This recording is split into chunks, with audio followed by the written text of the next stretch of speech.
Halo, assalamualaikum sahabat sekalian. Ini kita mau tes ya, dalam keadaan stop kontak sudah tercolok seperti ini. Dan hati-hati ya jika mengalami kondisi kulkas nyetrum ya, jangan anggap sepele ya. Kita akan coba tes di bagian evaporator di sini ya. Kita cari-cari karena kata pemiliknya ini kulkas nyetrum ya, walaupun kadang sedikit ya, tapi saya sarankan jangan sepelekan kulkas nyetrum meskipun sedikit ya tegangannya.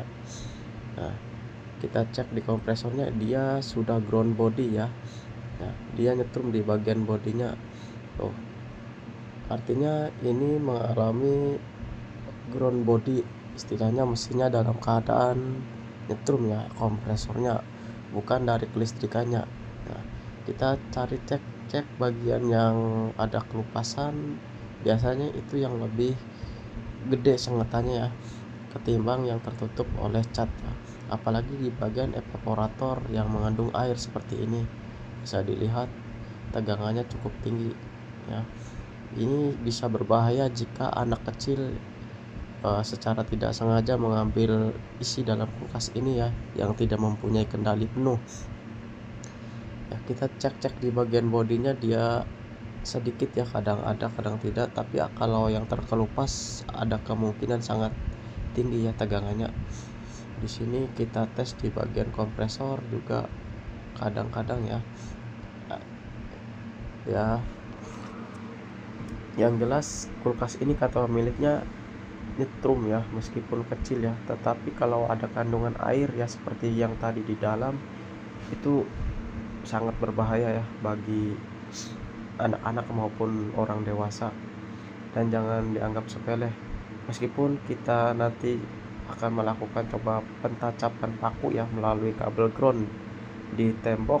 Itu kalau masih kondisi nyetrum, berarti itu bukan dari faktor kelistrikan ya, itu faktor dari kompresor atau mesin kulkas itu sendiri yang harus diganti ya.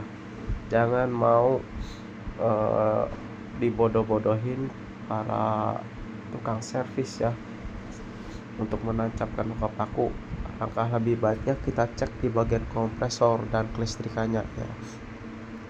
Kalau di bagian kompresor aman, berarti ada masalah di bagian kelistrikan, di kabelnya ataupun yang terkelupas atau gimana. Itu bisa melakukan metode kabel ground tancap ke tembok atau ke tanah ya. Tetapi beda halnya dengan ground body atau kerusakan pada kompresornya yang sudah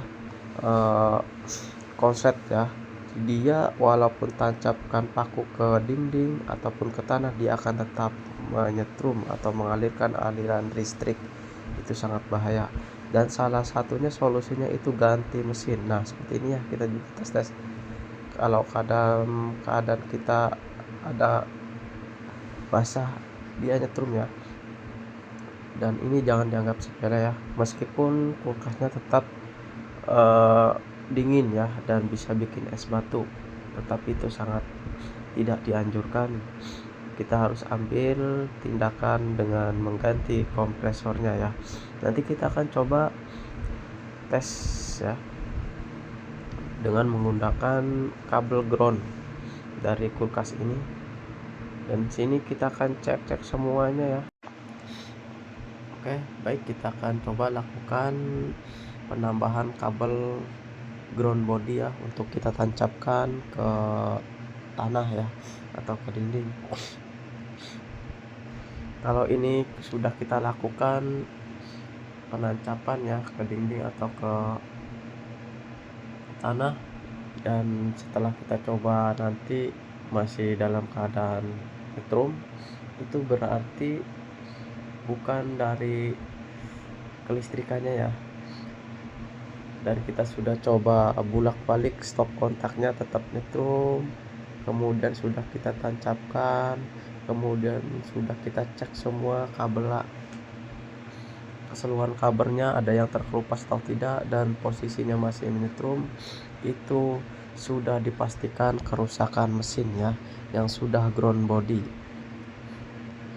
Kita masih cek dengan sarung tangan ya, takut, karena saya juga takut ya. kita cek di bagian dalamnya.